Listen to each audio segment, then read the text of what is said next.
WHO ಪ್ರಕಾರ ಪ್ರತಿ 10 ಮಕ್ಕಳಲ್ಲಿ ಒಂದು ಮಗು ಪ್ರೀಮೆಚೂರ್ ಲೇಬರ್ ಅಥವಾ ಪ್ರೀಮೆಚೂರ್ ಬರ್ತ್ ಇಂತಹ ಹೈ ರಿಸ್ಕ್ ನಲ್ಲಿ ಹುಟ್ಟಲ್ಪಡುತ್ತದೆ. ಮಗುವಿನಲ್ಲಿ ಪ್ರಿಮೆಚೂರಿಟಿ ಅಕಾಲಿಕತೆ ವಿಶ್ವದಲ್ಲಿಯೇ ನಿಯೋನೇಟಲ್ ಡೆತ್ ಶಿಶುವಿನ ಮರಣ ಅದರ ಸಂಖ್ಯೆಯನ್ನು ಜಾಸ್ತಿ ಮಾಡಿದೆ. ಏನಾದ್ರೂ ಉಳುಕಿದ್ರೆ ದೇವ್ರೇ ಬೇಡ ಅಂತ ಹೇಳ್ತಾರಂತೆ ಬರುದು. ಫೋಲಿಕ್ ಆಸಿಡ್ ತಿನ್ನದೇ ಇರುವಂತ ಹೆಂಗಸರಲ್ಲಿ ಈ ಮೆದುಳಿನ ಸಮಸ್ಯೆ, ಬೆನ್ನು ಮೂಳೆಯ ಸಮಸ್ಯೆ, ಬೆನ್ನು ಮೂಳೆಯಲ್ಲಿ ಅಲ್ಲಲ್ಲಿಯೇ ಗ್ಯಾಪ್ಸ್ ಇರ್ತದೆ. ಸೊ ಅದರಿಂದ ನಮ್ದು ಸ್ಪೈನಲ್ ಕಾರ್ಡ್ ಎಲ್ಲ ಹೊರ ಬೀಳುವಂಥದ್ದು. ಈಗದ್ದು ಲೈಫ್ ಸ್ಟೈಲ್ ಹೇಗೆ ಅಂದ್ರೆ ಎವ್ರಿಬಡಿ ಇಸ್ ಬಿಸಿ.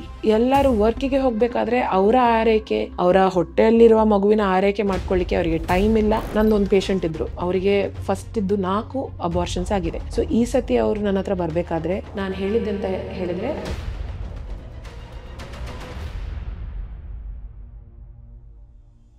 ನಮಸ್ಕಾರ ವೀಕ್ಷಕರೇ.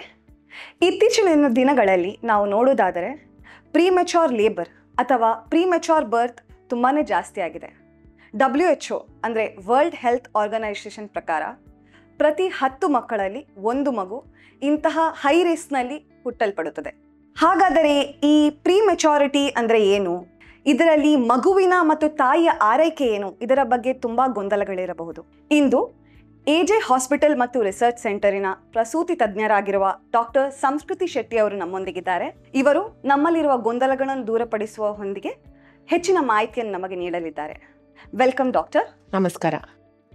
ಹಾಗಾದರೆ ಈ ಪ್ರೀಮೆಚೂರಿಟಿ ಬರ್ತ್ ಅಥವಾ ಪ್ರೀಮೆಚೂರಿಟಿ ಲೇಬರ್ ಅಂದ್ರೆ ಏನು ಡಾಕ್ಟರ್? ಪ್ರೀ ಟರ್ಮ್ ಲೇಬರ್ ಅಂತ ಹೇಳ್ತೇವೆ ನಾವು. ಪ್ರೀ ಟರ್ಮ್ ಲೇಬರ್ ಇಂದ ಜನಿಸುವಂತ ಮಕ್ಕಳನ್ನು ಪ್ರಿಮೆಚೂರ್ ಬೇಬೀಸ್ ಅಂತ ಹೇಳ್ತೇವೆ. ಪ್ರೀ ಟರ್ಮ್ ಲೇಬರ್ ಅಂದರೆ ಗರ್ಭಧಾರಣೆಯಾಗಿ 37 ವಾರ ತುಂಬದೆ ಅದಕ್ಕಿಂತ ಮುಂಚೆ ಹುಟ್ಟುವಂತಹ ಅಥವಾ ಪ್ರಸವದ ನೋವು ಬಂದು ತದನಂತರ ಹುಟ್ಟುವಂತಹ ಮಕ್ಕಳನ್ನು ಪ್ರಿಮೆಚೂರ್ ಬೇಬೀಸ್ ಅಂತ ಹೇಳ್ತೇವೆ. ಸೊ ಇದರಲ್ಲೂ ಸಹ ನಮಗೆ ಪಂಗಡ ಮಾಡಿದ್ದಾರೆ WHO ಅವರು, ಎಷ್ಟು ವಾರಕ್ಕಿಂತ ಮುಂಚೆ ಹುಟ್ಟುತ್ತದೆ ಅನ್ನೋ ಅದರ ಆಧಾರದ ಮೇಲೆ. ಅದರ ಪ್ರಕಾರ ಅತ್ಯಂತ ಅವಧಿಪೂರ್ವ ಮಕ್ಕಳು, ಮತ್ತೆ ಬಹಳ ಅವಧಿಪೂರ್ವ ಮಕ್ಕಳು, ಮತ್ತೆ ಮಧ್ಯಮದ ಅವಧಿಪೂರ್ವ ಮಕ್ಕಳು ಅಂತ ಹೇಳ್ತಾರೆ. ಅತ್ಯಂತ ಅವಧಿಪೂರ್ವ ಮಕ್ಕಳು ಸಾಮಾನ್ಯ ಒಂದು 28 ವಾರಕ್ಕಿಂತ ಮುಂಚೆ ಹುಟ್ಟುವಂಥದ್ದು, ಮತ್ತೆ ಬಹಳ ಅವಧಿಪೂರ್ವ ಮಕ್ಕಳು 28ರಿಂದ 32 ವಾರದ ನಡುವಲ್ಲಿ ಹುಟ್ಟುವಂಥದ್ದು, ಮತ್ತೆ ಮಧ್ಯಮದ ಅವಧಿಪೂರ್ವ ಮಕ್ಕಳು 32ರಿಂದ 37 ವಾರದ ನಡುವಲ್ಲಿ ಹುಟ್ಟುವಂಥದ್ದು. ಸೊ ಅವಧಿಪೂರ್ವ ಮಕ್ಕಳು ಅಥವಾ ಅಕಾಲಿಕ ಜನನ ಹೇಳ್ತೇವೆ ನಾವು, pre term labour. It's not planned. ಆದಷ್ಟು ಅಂದರೆ ಸಾಮಾನ್ಯವಾಗಿ ಅವಧಿಪೂರ್ವ ಮಕ್ಕಳು ನೈಸರ್ಗಿಕವಾಗಿಯೇ ಅವಧಿಪೂರ್ವ ಜನನ ಆಗ್ತದೆ, ಅಂದರೆ ಸ್ಪಾಂಟೇನಿಯಸ್ ಪ್ರೀ ಟರ್ಮ್ ಲೇಬರ್ ಅಂತ ಹೇಳ್ತೇವೆ. ಇದಕ್ಕೆ ಕಾರಣ ಇನ್ನೂ ರಿಸರ್ಚ್ ನಡೀತಾ ಉಂಟು, ಯಾಕೆ ಹೀಗೆ ಸ್ಪಾಂಟೇನಿಯಸ್ ಲೇಬರ್ ಆಗ್ತದೆ ಅಂತ. ಬಟ್ ಒಮ್ಮೊಮ್ಮೆ ಎಂತ ಆಗ್ತದೆ, ವೈದ್ಯರೇ ಇಂಡ್ಯೂಸ್ ಮಾಡಬೇಕಾಗ್ತದೆ ಕೆಲವು ಸತಿ ಅವಧಿಪೂರ್ವ ಹೆರಿಗೆಯನ್ನು. ಇದಕ್ಕೆ ಸಾಕಷ್ಟು ಕಾರಣಗಳಿದ್ದರೂ one of the main reason ಪ್ರಿಯಕ್ಲಾಂಶ ಅಂತ ಹೇಳ್ತೇವೆ. ಪ್ರಿಯಕ್ಲಾಂಶ ಅಂದರೆ ಗರ್ಭಾವಸ್ಥೆಯಲ್ಲಿ ಬರುವಂತಹ BP ಕಾಯಿಲೆಯನ್ನು ನಾವು ಪ್ರಿಯಕ್ಲಾಂಶ ಅಂತ ಹೇಳ್ತೇವೆ. ಈ BP ಕಾಯಿಲೆ ಹೆಚ್ಚಾಗಿ ಫಿಟ್ಸ್ ಬರ್ತದೆ ಕೆಲವರಿಗೆ, ಇದನ್ನು ಎಕ್ಲಾಂಶ ಅಂತ ಹೇಳ್ತೇವೆ. ಈ 2 ಕಂಡೀಷನಲ್ಲಿ ನಾವು ವೈದ್ಯರೇ ಡಿಸಿಷನ್ ತಗೊಂಡು ಬೇಗವೇ ನಾವು ಸಿಸೇರಿಯನ್ ಸೆಕ್ಷನ್ ಅಥವಾ ಇಂಡ್ಯೂಸ್ಡ್ ಲೇಬರ್ ಅಂತ ಹೇಳ್ತೇವೆ, 37 ವೀಕ್ಸ್ 37 ವಾರ ಆಗೋಕ್ಕಿಂತ ಮುಂಚೆನೆ ಮಾಡುವಂಥ ಪರಿಸ್ಥಿತಿ ಜಾಸ್ತಿ ಈ 2 ಕಂಡೀಷನಲ್ಲಿ. ಅದಲ್ಲದೆ ಪ್ರಿಮೆಚೂರಿಟಿಗೆ ಹಲವಾರು ಕಾರಣ ಇದೆ. ನಿಮಗೆ ಹಿಂದಿನ ಗರ್ಭಾವಸ್ಥೆಯಲ್ಲಿ ಹೀಗೆ ಅಕಾಲಿಕ ಜನನ ಆಗಿದ್ದು, ಅಥವಾ ಹಿಂದಿನ ಗರ್ಭಾವಸ್ಥೆಯಲ್ಲಿ ಅಬಾರ್ಷನ್ಸ್, ನಾವೇನು ಹೇಳಿದ್ರು ಗರ್ಭಪಾತ ಆಗಿರ್ತದೆ, ಅಥವಾ ಜರಾಯು ಪ್ಲಾಸೆಂಟಾ ಅಂತ ಹೇಳ್ತೇವಲ್ಲ, ಕಜಲ್ ಅಂತ ಹೇಳ್ತಾರೆ. ಸೊ ಪ್ಲಾಸೆಂಟಾದ ತೊಂದರೆಯಲ್ಲಿ 2 ನಮೂನೆದ್ದು ಇರ್ತದೆ. ಇದರಲ್ಲಿ ಒಂದು ಪ್ಲಾಸೆಂಟಾ ಪ್ರೀವಿಯಾ ಅಂತ ಹೇಳ್ತೇವೆ, ಒಂದು ಅಬ್ರಪ್ಷೋ ಪ್ಲಾಸೆಂಟಾ ಅಂತ ಹೇಳ್ತೇವೆ. ಪ್ಲಾಸೆಂಟಾ ಪ್ರೀವಿಯಾ ಅಂದರೆ ಜರಾಯು ಗರ್ಭಕಂಠದ ಆಸ್ಪಾಸ್ನಲ್ಲಿ ಅಂಟ್ಕೊಂಡಿರ್ತದೆ. ಹೀಗಿದ್ದಾಗ ರಕ್ತಸ್ರಾವ ಆಗುವಂಥ ಚಾನ್ಸಸ್ ಎಲ್ಲ ಜಾಸ್ತಿ, ಅಂದರೆ ಪ್ರಸವಕ್ಕೆ ಮುಂಚೆಯೇ ರಕ್ತಸ್ರಾವ ಆಗುವಂಥ ಚಾನ್ಸಸ್ ಜಾಸ್ತಿ. ಇನ್ನೊಂದು ಅಬ್ರಪ್ಷೋ ಪ್ಲಾಸೆಂಟಾ ಅಂತ ಹೇಳ್ತೇವೆ ನಾವು. ಈ ಅಬ್ರಪ್ಷೋ ಪ್ಲಾಸೆಂಟಾ ಅಂತ ಹೇಳಿದರೆ ಪ್ರಸವಕ್ಕೆ ಮುಂಚೆಯೇ ಜರಾಯು ಕಳಚಿ ಬೀಳ್ತದೆ. ಸೊ ಇದ್ದಿದ್ದಾಗಲೂ ರಕ್ತಸ್ರಾವ ಆಗಿ ನಮಗೆ ಪೇಷಂಟ್ ಅಥವಾ ಪ್ರೆಗ್ನೆಂಟ್ ವುಮೆನ್ ಅಕಾಲಿಕ ಜನನಕ್ಕೆ ತುತ್ತಾಗ್ತಾರೆ. ಇದಲ್ಲದೆ ನಮಗೆ ವೈದ್ಯಕೀಯ ತೊಂದರೆಗಳಾದ ರಕ್ತಹೀನತೆ, ಮತ್ತು ಪ್ರಿಯಕ್ಲಾಂಶ ನಾನು ಹೇಳಿದೆ, ಮತ್ತು ಮಧುಮೇಹ, ಈ ಗರ್ಭಾವಸ್ಥೆಯಲ್ಲಿ ಬರುವಂಥ ಮಧುಮೇಹ, ಅಥವಾ ಅವರು ಮುಂಚೆ ಮಧುಮೇಹಿಗಳಾಗಿ ಮತ್ತೆ ಗರ್ಭಿಣಿಯಾಗೋದು, ಈ ಥರ ಕಂಡೀಷನಲ್ಲಿ ಸಹ ಅಕಾಲಿಕ ಜನನ ಆಗ್ತದೆ. ಮತ್ತು RH ಇನ್ಕಂಪ್ಯಾಟಿಬಿಲಿಟಿ, ರಿಸೆಸ್ ಇನ್ಕಂಪ್ಯಾಟಿಬಿಲಿಟಿ ಅಂತ ಹೇಳ್ತೇವೆ. ಇದರಲ್ಲಿ ತಾಯಿ ನೆಗೆಟಿವ್ ಇದ್ದು ನಾವೀಗ ಬ್ಲಡ್ ಗ್ರೂಪ್ ಹೇಳಬೇಕಾದ್ರೆ ಎ ನೆಗೆಟಿವ್ ಎ ಪಾಸಿಟಿವ್ ಅಂತ ಹೇಳ್ತೇವಲ್ಲ. ಸೊ ಈ ನೆಗೆಟಿವ್ ಬ್ಲಡ್ ಗ್ರೂಪ್ ಹೊಂದಿರುವಂಥ ಮಹಿಳೆಯರು ಪಾಸಿಟಿವ್ ಬ್ಲಡ್ ಗ್ರೂಪ್ ಇರುವಂಥ ಶಿಶುವನ್ನು ಶಿಶುವಿಗೆ ಜನ್ಮ ಕೊಟ್ಟಾಗ ಅಥವಾ ಶಿಶು ಹೊಟ್ಟೆಯೊಳಗೆ ಇರಬೇಕಾದ್ರೆ ತಾಯಿಯ ರಕ್ತ ಕಣಗಳು ಮಗುವಿನ ಕಣಗಳನ್ನು ನಾಶ ಮಾಡ್ತದೆ. ಸೊ ಈ ಥರ ಇದ್ದಾಗಲೂ ಆದಷ್ಟು ನಮಗೆ ಅಕಾಲಿಕ ಜನನ ನೋಡಲಿಕ್ಕೆ ಸಿಗ್ತದೆ. ಮತ್ತು ಪಾಲಿಹೈಡ್ರಾಮ್ನಿಯೋಸ್ ಅಂತ ಹೇಳ್ತೇವೆ. ಈಗ ಮಗು ಸುತ್ತ ನೀರಿರ್ತದೆ, ಆಮ್ನಿಯೋಟಿಕ್ ಫ್ಲೂಯಿಡ್ ಅಂತ ಹೇಳ್ತೇವೆ ಇದನ್ನು. ಸೊ ಈ ಆಮ್ನಿಯೋಟಿಕ್ ಫ್ಲೂಯಿಡ್ ಜಾಸ್ತಿ ಆದಾಗಲೂ ಸಹ ಅಕಾಲಿಕ ಜನನ ಆಗ್ತದೆ. ಯಾಕಂದರೆ ತುಂಬ ಉಬ್ಬಿರ್ತದೆ. ಈ ಪಾಲಿಹೈಡ್ರಾಮ್ನಿಯೋಸ್ ನೀರು ಹೆಚ್ಚಾದಾಗ ಗರ್ಭಕೋಶ ತುಂಬ ಉಬ್ಬಿರಬೇಕಾದ್ರೆ ಬೇಗನೆ ಗರ್ಭಕಂಠ ಓಪನ್ ಆಗಿ ಜನನ ಆಗುವಂಥ ಚಾನ್ಸಸ್ ಜಾಸ್ತಿ. ಸೊ ಇದೆಲ್ಲ ಕಾರಣಗಳಿಂದ ಪ್ರೀಟರ್ಮ್ ಲೇಬರ್ ಆರ್ ಪ್ರಿಮೆಚುರಿಟಿ ಜಾಸ್ತಿ ಆಗ್ತದೆ. ಓಕೆ ಡಾಕ್ಟರ್, ಹಾಗಾದರೆ ಕಾರಣಗಳ ಬಗ್ಗೆ ಹೇಳಿದರೆ ನೀವು, ಇದರ ಪರಿಣಾಮಗಳೇನಾಗಿರ್ಬೋದು ಡಾಕ್ಟರ್? ಪ್ರೀಟರ್ಮ್ ಲೇಬರ್ ಮತ್ತು ಪ್ರಿಮೆಚುರಿಟಿ ಎರಡು ತಾಯಿ ಮತ್ತು ಮಗುವಿನ ಮೇಲೆ ಪರಿಣಾಮ ಬೀಳ್ತದೆ. ತಾಯಿಯ ಮೇಲೆ ಪರಿಣಾಮ ಹೇಗೆ ಬೀಳ್ತದೆ ಅಂತ ಹೇಳಿದರೆ, ಗರ್ಭಾವಸ್ಥೆಯಲ್ಲಿ ಬರುವಂತಹ ತೊಡಕುಗಳು ಮತ್ತು ವೈದ್ಯಕೀಯ ಸಮಸ್ಯೆಗಳಿಂದ ತಾಯಿಗೆ ಪರಿಣಾಮ ಬೀಳ್ತದೆ. ಈಗ ರಕ್ತಹೀನತೆ ಇದ್ದರೆ ಅದರ ಕಾಂಪ್ಲಿಕೇಶನ್, ಅಥವಾ ಪ್ರಿಯಕ್ಲಾಂಶ BP ಕಾಯಿಲೆ ಇದ್ದರೆ ಅದರ ಕಾಂಪ್ಲಿಕೇಶನ್, ಮಧುಮೇಹ ಇದ್ದರೆ ಅದರ ಕಾಂಪ್ಲಿಕೇಶನ್. ಅಕಾಲಿಕ ಜನನದ ಹೆರಿಗೆಯಿಂದಲೇ ಕಾಂಪ್ಲಿಕೇಶನ್ ತಾಯಿಗೆ ಆಗುವಂಥದ್ದು ಕಡಿಮೆ, ಬಟ್ ಅದಕ್ಕೆ ಅಸೋಸಿಯೇಟೆಡ್ ಕಂಡೀಷನ್ಸ್ ಅಂತ ಇರ್ತದೆ ನಮಗೆ. ಅಂದರೆ ನಾನು ಹೇಳಿದಾಗೆ ಇದೆಲ್ಲ ಕಂಡೀಷನ್ಸ್ ಇದ್ದರೆ ತಾಯಿಗೆ ಕಾಂಪ್ಲಿಕೇಶನ್ಸ್ ಜಾಸ್ತಿ ಆಗ್ತದೆ. ಅದಲ್ಲದೆ ಈ ಅಕಾಲಿಕ ಜನನದ ತದನಂತರದ ಗರ್ಭಾವಸ್ಥೆ ಅಥವಾ ಗರ್ಭಿಣಿ ಆದಾಗ ಪುನಃ ಪ್ರೀಟರ್ಮ್ ಲೇಬರ್ ಆಗುವಂಥ ಚಾನ್ಸಸ್ ಜಾಸ್ತಿ ಆಗ್ತದೆ. 20-40% ಜಾಸ್ತಿ ಆಗ್ತದೆ. ಅಂದರೆ ಇನ್ನು ಮುಂಬರುವ ಗರ್ಭಿಣಿಯಲ್ಲಿಯೂ ಅವರಿಗೆ ಇದೇ ಥರದ ತೊಂದರೆ ಬರುವಂಥ ಚಾನ್ಸ್ ಜಾಸ್ತಿ ಆಗ್ತದೆ. ಇದು ತಾಯಿಯಲ್ಲಿ ಬರುವಂತಹ ತೊಂದರೆ. ಮತ್ತು ಮಗುವಿನಲ್ಲಿ ಪ್ರಿಮೆಚುರಿಟಿ ಅಕಾಲಿಕತೆ ಇದು ವಿಶ್ವದಲ್ಲಿಯೇ ನಿಯೋನೇಟಲ್ ಡೆತ್ಸ್ ಅಂತ ಹೇಳ್ತೇವೆ ನಾವು, ಶಿಶುವಿನ ಮರಣ, ಅದರ ಸಂಖ್ಯೆಯನ್ನು ಜಾಸ್ತಿ ಮಾಡಿದೆ. ವಿಶ್ವದಲ್ಲಿಯೇ ಮುಖ್ಯ ಕಾರಣ ಇಸ್ ಪ್ರಿಮೆಚುರಿಟಿ. ಸೊ ಪ್ರಿಮೆಚುರಿಟಿಯಲ್ಲಿ ಎಂತ ಆಗ್ತದೆ ಅಂತ ಹೇಳಿದ್ರೆ, ಒಂದು 10% ಮಕ್ಕಳು ಏನು ಗೊಂದಲವಿಲ್ಲದೆ ತೊಂದರೆ ಇಲ್ಲದೆ ಡಿಸ್ಚಾರ್ಜ್ ಆಗಿ ಹೋಗ್ತಾರೆ. ಅದು ತೊಂದರೆ ಯಾವಾಗ ಜಾಸ್ತಿ ಆಗ್ತದೆ ಅಂದರೆ, ಮಕ್ಕಳು ನಾನು ಹೇಳಿದೆ ಅಲ್ಲ ವಿಂಗಡಪಡಿಸಿದೆ, ಅತ್ಯಂತ ಅಕಾಲಿಕ ಮತ್ತು ಮಧ್ಯಮ ಅಕಾಲಿಕ ಮತ್ತು ಬಹುತೇಕ ಅಕಾಲಿಕ. ಈ ಅತ್ಯಂತ ಅಕಾಲಿಕ ಮತ್ತು ಬಹುತೇಕ ಅಕಾಲಿಕ ಮಕ್ಕಳಲ್ಲಿ ಕಾಂಪ್ಲಿಕೇಶನ್ಸ್ ಜಾಸ್ತಿ. ಅಂದರೆ 32 ವಾರಕ್ಕಿಂತ ಮುಂಚೆ ಹುಟ್ಟುವಂಥ ಶಿಶುಗಳಲ್ಲಿ ಕಾಂಪ್ಲಿಕೇಶನ್ಸ್ ಜಾಸ್ತಿ ಇರ್ತದೆ. ಯಾಕಂದರೆ ಆ ಮಕ್ಕಳಲ್ಲಿ ಲಂಗ್ ಮೆಚುರಿಟಿ ಅಂತ ಹೇಳ್ತೇವೆ ನಾವು, ಅದು ಲಂಗ್ಸ್ ಡೆವಲಪ್ ಆಗಿರುವುದಿಲ್ಲ. ಬ್ರಾಂಕೋ ಡಿಸ್ಪ್ಲೇಸಿಯಾ ಅಂತ ಹೇಳ್ತೇವೆ. ಅಂದರೆ ಶ್ವಾಸಕೋಶದ್ದು ತೊಂದರೆಯಿಂದಾಗಿಯೇ ಆ ಮಕ್ಕಳು ಶ್ವಾಸ ತೆಗಿಲಿಕ್ಕೆ ಆಗದೆ ಆಕ್ಸಿಜನ್ ಹೀನತೆಯಿಂದ ತೀರುವಂಥ ಸಾಧ್ಯತೆ ಜಾಸ್ತಿ ಇರ್ತದೆ. ಇದಲ್ಲದೆ ಲಂಗ್ ಪ್ರಾಬ್ಲಮ್ಸ್ ಮತ್ತು ಕರುಳಿನ ತೊಂದರೆ, ಗಟ್ ಎಟ್ರೇಸಿಯಾ ಅಂತ ಹೇಳ್ತೇವೆ. ಅಂದರೆ ಕರುಳು ಸರಿಯಾಗಿ ಡೆವಲಪ್ ಆಗದೇ ಇರುವುದು, ಅಥವಾ ನೆಕ್ರೋಟೈಸಿಂಗ್ ಎಂಟ್ರೋಕೊಲೈಟಿಸ್ ಅಂತ ಹೇಳ್ತೇವೆ. ಅಂದರೆ ಈ ಮಕ್ಕಳಲ್ಲಿ ತನ್ನಷ್ಟಕ್ಕೆ ತಾನೇ ಕರುಳು ಕೊಳೆತು ಹೋಗ್ತದೆ ಆಕ್ಸಿಜನ್ ಸಿಗದೆ. ಸೊ ಇದೆಲ್ಲ ಪ್ರಾಬ್ಲಮ್ಸ್. ಮತ್ತು ಮೆದುಳಿನ ಡೆವಲಪ್ಮೆಂಟ್ ಸಹ ಕರೆಕ್ಟಾಗಿ ಆಗಿರೋದಿಲ್ಲ, ವೆಂಟ್ರಿಕ್ಯುಲರ್ ಡಿಸ್ಪ್ಲೇಸಿಯಾ ಅಂತ ಹೇಳ್ತೇವೆ ನಾವು. ಸೊ ಇದಕ್ಕೆಲ್ಲ ಪ್ಲಸ್ ಇದಲ್ಲದೆ ಈ ಮೆದುಳು, ಕರುಳು, ಶ್ವಾಸಕೋಶದ ತೊಂದರೆ ಅಲ್ಲದೆ ಸೋಂಕುಗಳು ಬರುವಂಥ ಚಾನ್ಸಸ್ ಜಾಸ್ತಿ ಇರ್ತದೆ. ಮಗುವಿನಲ್ಲಿ ಕರೆಕ್ಟ್ ಆಕ್ಸಿಜನ್ ಸಪ್ಲೈ ಇಲ್ಲದೇ ಇರಬೇಕಾದ್ರೆ ಸೋಂಕುಗಳು, ಅಂದರೆ ಬ್ಯಾಕ್ಟೀರಿಯಲ್ ಇನ್ಫೆಕ್ಷನ್, ಸೆಪ್ಸಿಸ್ ಅಂತ ಹೇಳ್ತೇವೆ ನಾವು, ಇದರಿಂದ ಮಗು ಮರಣ ಹೊಂದುವುದು ಬಹಳ ಕಾಮನ್ ಆಗಿರ್ತದೆ. ನಾನು ಹೇಳಿದಾಗೆ ಇಷ್ಟೆಲ್ಲ ಕಾಂಪ್ಲಿಕೇಶನ್ 32 ವಾರಕ್ಕಿಂತ ಮುಂಚೆ ಹುಟ್ಟಿದಂಥ ಮಕ್ಕಳದ್ದು. 32 ವಾರ ತದನಂತರ ಹುಟ್ಟಿದಂಥ ಮಕ್ಕಳಿಗೆ ಸ್ವಲ್ಪ ಫೈಟಿಂಗ್ ಚಾನ್ಸ್ ಬೆಟರ್ ಇರ್ತದೆ. ಯಾಕಂದರೆ ಅವ್ರದ್ದು ಶ್ವಾಸಕೋಶ ಸ್ವಲ್ಪ ಡೆವಲಪ್ ಆಗಿರ್ತದೆ. ಸೊ ಅದಕ್ಕೆ ನಾವು ಪ್ರೀಟರ್ಮ್ ಲೇಬರ್ನಲ್ಲಿ ಬಂದಿರುವಂಥ ಹೆಂಗಸರಿಗೆ ಕೆಲವು ಔಷಧಿಯನ್ನೆಲ್ಲ ಕೊಟ್ಟು ರೆಸ್ಪಿರೇಟರಿ ಡಿಸ್ಟ್ರೆಸ್ ಬರದೇ ಇರುವಾಗೆ ನೋಡ್ಕೊಳ್ಬಹುದಾಗ್ತದೆ ನಮಗೆ.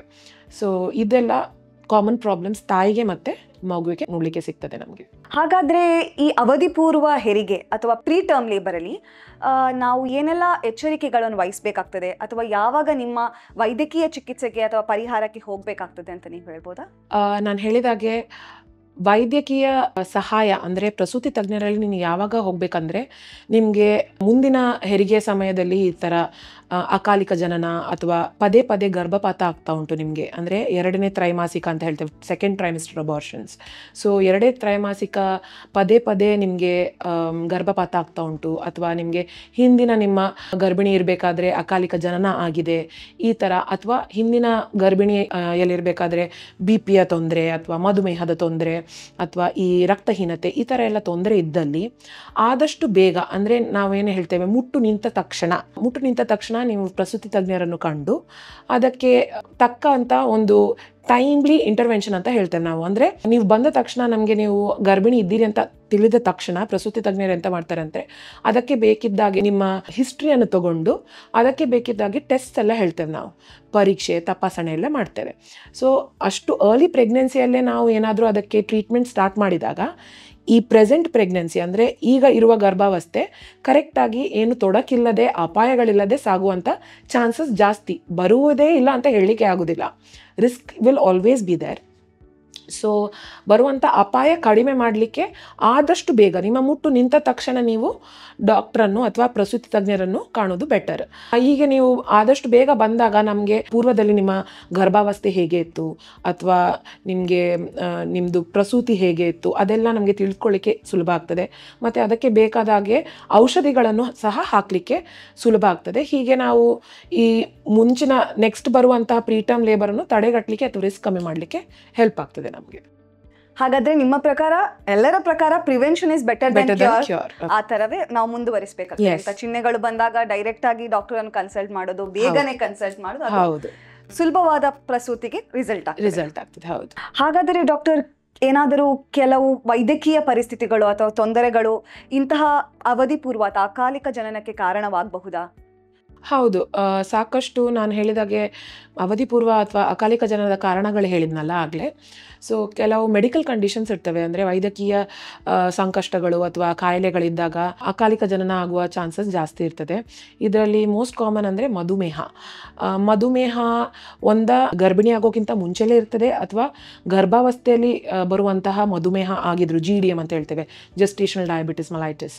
ಸೊ ಇದು ಎರಡರಲ್ಲೂ ಈ ಅಕಾಲಿಕ ಜನನ ಅಥವಾ ನಿಮ್ಮದು ಪ್ರೀಟರ್ಮ್ ಲೇಬರ್, ಥ್ರೆಟನ್ಡ್ ಪ್ರೀಟರ್ಮ್ ಅಂತ ಹೇಳ್ತೇವೆ, ಆ ಥ್ರೆಟನ್ಡ್ ಪ್ರೀಟರ್ಮ್ ಲೇಬರ್ಗೆ ಹೋಗುವಂಥ ಚಾನ್ಸಸ್ ಜಾಸ್ತಿ ಇರ್ತದೆ ಇವರಲ್ಲಿ. ಯಾಕಂದರೆ ಮಧುಮೇಹಿಗಳಲ್ಲಿ ಎಂತ ಕಂಡು ಬರ್ತದೆ ಅಂತ ಹೇಳಿದರೆ, ಮಗುವಿಗೆ ಜನ್ಮಜಾತ ಊನತೆ ಇರ್ತದೆ, ಕಂಜನೈಟಲ್ ಅನಾಮಲೀಸ್ ಅಂತ ಹೇಳ್ತೇವೆ. ಹೃದ್ರೋಗ ಇರ್ತದೆ, ಅಂದರೆ ಹೊಟ್ಟೆ ಒಳಗೆ ಇರಬೇಕಾದ್ರೆ ಹೃದ್ರೋಗ ಇರ್ತದೆ, ಅಥವಾ ಕಿಡ್ನಿದು ತೊಂದರೆ ಇರ್ತದೆ.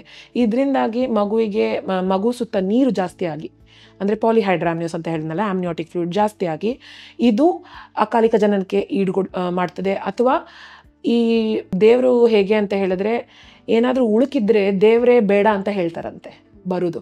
ಸೊ ಹಾಗಾಗಿ ಈ ಥರ ಉಳುಕಿದ್ರು, ಅಂದರೆ ಜನ್ಮಜಾತ ಊನತೆ ಇದ್ದ ಮಕ್ಕಳನ್ನು ತನ್ನಷ್ಟಕ್ಕೆ ತಾನೇ ಅವರು ಬೇಗನೆ ಅದಕ್ಕೆ ಜನ್ಮ ಕೊಡುವಂಥ ಚಾನ್ಸಸ್ ಜಾಸ್ತಿ, ಅಂದರೆ ಅಕಾಲಿಕವಾಗಿ ಜನಿಸಿ ತೀರಿ ಹೋಗುವಂಥ ಚಾನ್ಸಸ್ ಜಾಸ್ತಿ ಇರ್ತದೆ. ಸೊ ಮಧುಮೇಹಿಗಳು ಆದಷ್ಟು ಬೇಗ ಪ್ರಸೂತಿ ತಜ್ಞರನ್ನು ಕಂಡು ಅದಕ್ಕೆ ಟ್ರೀಟ್ಮೆಂಟ್ ತಗೊಳ್ಳುವಂಥದ್ದು ತುಂಬ ಮುಖ್ಯ. ತದನಂತರ ಹಾರ್ಟಿಂದ ತೊಂದರೆ ಇದ್ದವರು, ಬೇಸಿಕಲಿ ಹಾರ್ಟ್ ತೊಂದರೆ ಇದ್ದವರು ಗರ್ಭಿಣಿ ಆದಾಗ ಸ್ಟ್ರೆಸ್ಸಿಂದಲೇ ಅವ್ರಿಗೆ ಬೇಗ ಅಕಾಲಿಕ ಜನನ ಆಗುವಂಥ ಚಾನ್ಸಸ್ ಜಾಸ್ತಿ ಇರ್ತದೆ. ಅದಲ್ಲದೆ ಪ್ರೀ ಎಕ್ಲಾಂಪ್ಷನ್ ಅಂತ ಹೇಳಿದೆ, ಮತ್ತು ಕ್ರಾನಿಕ್ ಹೈಪರ್ ಟೆನ್ಷನ್ ಅಂತ ಹೇಳ್ತೇವೆ, ಅಂದರೆ ಗರ್ಭಿಣಿ ಆಗೋಕ್ಕಿಂತ ಮುಂಚೆಯೇ ಅವರಿಗೆ BP ಇದ್ದು ಅಥವಾ ಗರ್ಭಾವಸ್ಥೆಯಲ್ಲಿ ಜಾಸ್ತಿ BP ಬಂದರೆ ಇದರಲ್ಲೂ ಅಕಾಲಿಕ ಜನನ ಆಗುವಂಥ ಚಾನ್ಸಸ್ ಜಾಸ್ತಿ. ಸೊ ಈ ಎಲ್ಲ ಮೆಡಿಕಲ್ ಕಂಡೀಷನ್ಸ್ ಮತ್ತು ರಕ್ತಹೀನತೆ BP ಮಧುಮೇಹ ಎಲ್ಲ ಒಟ್ಟಿಗೆ, ಹ್ಯಾಂಡ್ ಇನ್ ಗ್ಲವ್ ಅಂತ ಹೇಳ್ತೇವೆ ನಾವು, ಸೊ ಎಲ್ಲ ಒಟ್ಟಿಗೆ ಬರ್ತದೆ. ಸೊ ಈ 3 ಮೇನ್ ವೈದ್ಯಕೀಯ ಸಂಕಷ್ಟಗಳು ಇದ್ದಲ್ಲಿ ಅಕಾಲಿಕ ಜನನ ಚಾನ್ಸಸ್ ಜಾಸ್ತಿ ಇರ್ತದೆ. ಇಂಥ ಪೇಷಂಟ್ಗಳು ಆದಷ್ಟು ಬೇಗ ಪ್ರಸೂತಿ ತಜ್ಞರನ್ನು ಕಂಡು ಅದಕ್ಕೆ ತಕ್ಕ ಪರಿಹಾರವನ್ನು ಹುಡುಕ್ಬೇಕಂತ ಕೇಳ್ಕೊಳ್ಳೋದು. ಓಕೆ ಡಾಕ್ಟರ್, ಹಾಗಾದರೆ ನಾವು ಅರಿವು ಮಾಡ್ಕೊಂಡ್ವಿ ಯಾವುದೆಲ್ಲ ಪರಿಸ್ಥಿತಿಗಳಿರ್ತವೆ ವೈದ್ಯಕೀಯ. ಹಾಗಾದರೆ ನಾವು ಪ್ರಸವ ಸಮಯದಲ್ಲಿ ತುಂಬ ಜೀವಸತ್ವಗಳು, ಅಂದರೆ ವೈಟಮಿನ್ ಸಪ್ಲಿಮೆಂಟ್ಸ್ ಎಲ್ಲ ಕೊಡ್ತಾರೆ, ಇದು ಹೇಗೆ ಪರಿಣಾಮ ಬೀಳ್ತದೆ, ಹೇಗೆ ಹೆಲ್ಪ್ ಮಾಡ್ತದೆ? ಆದಷ್ಟು ನಾನು ಹೇಳಿದಾಗೆ ಈ ಅಕಾಲಿಕ ಜನನ ಹೊಂದಿದ್ದ ಅಂತ ಇತಿಹಾಸ ಇದ್ದಂಥ ಹೆಂಗಸರು ಆದಷ್ಟು ಬೇಗ ನಮ್ಮಲ್ಲಿ ಬಂದಾಗ ನಾವು ಫಸ್ಟ್ ಎಂತ ಮಾಡ್ತೇವೆ ಅಂತ ಹೇಳಿದ್ರೆ, ತಪಾಸಣೆ ಮಾಡಿ ಅವರಿಗೆ ಕೆಲವು ಮುಖ್ಯವಾದ ಖನಿಜಗಳು ಮತ್ತು ಸತ್ವಗಳದ್ದು ಟ್ಯಾಬ್ಲೆಟ್ ಬರೆದು ಕೊಡ್ತೇವೆ. ಅದರಲ್ಲಿ ಬಹಳ ಇಂಪಾರ್ಟೆಂಟ್ ಅಂತ ಹೇಳಿದರೆ ಫಾಲಿಕ್ ಆ್ಯಸಿಡ್ ಅಂತ ಹೇಳೋದು, ಈಗ ನಾನು ಹೇಳಿದಾಗೆ ಜನ್ಮಜಾತ ಊನತೆ ಇದ್ದಂಥ ಮಕ್ಕಳು, ಶಿಶುಗಳು ಹುಟ್ಟಿದ್ರೆ ಅಥವಾ ಶಿಶು ಇದೆ ಅಂತ ಗೊತ್ತಾಗಿದ್ರೆ ಪೂರ್ವದ ಗರ್ಭಾವಸ್ಥೆಯಲ್ಲಿ, ಅಂಥ ಹೆಂಗಸರು ಗರ್ಭಿಣಿ ಆಗೋ ಜನ್ಮಕ್ಕೆ ಮೊದಲೇ 3 ತಿಂಗಳ ಮೊದಲಿಂದಲೇ ಈ ಫೋಲಿಕ್ ಆ್ಯಸಿಡನ್ನು ಸೇವಿಸೋದು ಬಹಳ ಅಗತ್ಯ. ಮತ್ತು ಇದು ಏನು ಮಾಡ್ತದೆ, ಈ ಫೋಲಿಕ್ ಆ್ಯಸಿಡ್ ಎಂತ ಮಾಡ್ತದೆ ಅಂತ ಹೇಳಿದರೆ ಮಗುವಿನ ಮೆದುಳಿನ ಬೆಳವಣಿಗೆ ಮತ್ತು ಬೆನ್ನು ಮೂಳೆಯ ಬೆಳವಣಿಗೆ ನೋಡ್ಕೊಳ್ತದೆ. ಸೊ ಫೋಲಿಕ್ ಆ್ಯಸಿಡ್ ತಿನ್ನದೇ ಇರುವಂಥ ಹೆಂಗಸರಲ್ಲಿ ಈ ಮೆದುಳಿನ ಸಮಸ್ಯೆ ಅಥವಾ ಬೆನ್ನು ಮೂಳೆಯ ಸಮಸ್ಯೆ, ನಾವು ಎಂತ ಹೇಳ್ತೇವೆ ಎನ್ಕೆಫಲೋಸೀಲ್, ಮೆನಿಂಗೋಮೈಲೋಸೀಲ್ ಅಂತ ಹೇಳ್ತೇವೆ. ಅಂದರೆ ಬೆನ್ನು ಮೂಳೆ ಅಲ್ಲಲ್ಲಿಯೇ ಗ್ಯಾಪ್. ಈಗ ಬೆನ್ನು ಮೂಳೆಯಲ್ಲಿ ಎಲ್ಲ ಕಡೆ ಮೂಳೆ ಇರಬೇಕಲ್ಲ, ಸೊ ಈ ಫಾಲಿಕ್ ಆ್ಯಸಿಡ್ ತಿನ್ನದೇ ಇರಬೇಕಾದ್ರೆ ಬೆನ್ನು ಮೂಳೆಯಲ್ಲಿ ಅಲ್ಲಲ್ಲಿಯೇ ಗ್ಯಾಪ್ಸ್ ಇರ್ತದೆ. ಸೊ ಅದರಿಂದ ನಮ್ಮದು ಸ್ಪೈನಲ್ ಕಾರ್ಡ್ ಎಲ್ಲ ಹೊರ ಬೀಳುವಂಥದ್ದು, ಈ ಥರ ಊನತೆ ಎಲ್ಲ ಮಕ್ಕಳಲ್ಲಿ ಕಂಡು ಬರ್ತದೆ. ಇದು ಬರದೇ ಇರಲಿಕ್ಕೆ ನಾವು ಫಾಲಿಕ್ ಆ್ಯಸಿಡನ್ನು ಬಳಸಬೇಕು ಅಂತ ಹೇಳ್ತೇವೆ. ಅದಕ್ಕೆ ಆದಷ್ಟು ಬೇಗ ಮುಟ್ಟು ನಿಂತ ತಕ್ಷಣ ನಿಮ್ಮ ಪ್ರಸೂತಿ ತಜ್ಞರನ್ನು ಕಂಡ್ರೆ ಅವರು ಈ ಫಾಲಿಕ್ ಆ್ಯಸಿಡ್ ಮಾತ್ರೆಯನ್ನು ನಿಮಗೆ ಬರೆದು ಕೊಡ್ತಾರೆ. ಇದಲ್ಲದೆ ನಿಮಗೆ ಪೂರ್ವಿಕವಾಗಿ ನಿಮಗೆ ಹಿಸ್ಟ್ರಿ ಆಫ್ ಪ್ರೀಟರ್ಮ್ ಮತ್ತು ಹಿಸ್ಟ್ರಿ ಆಫ್ ಕಂಜನೈಟಲ್ ಅನಾಮುಲಿ ಇದೆಲ್ಲ ಇದ್ದರೆ ಫಾಲಿಕ್ ಆ್ಯಸಿಡ್ 3 ತಿಂಗಳ ಮುಂಚೆ, ಅಂದರೆ ನೀವು ಪ್ರೆಗ್ನೆನ್ಸಿ ಪ್ಲ್ಯಾನ್ ಮಾಡುವಂಥ 3 ತಿಂಗಳ ಮುಂಚೆಯೇ ಸ್ಟಾರ್ಟ್ ಮಾಡಿದರೆ ಒಳ್ಳೆಯದು.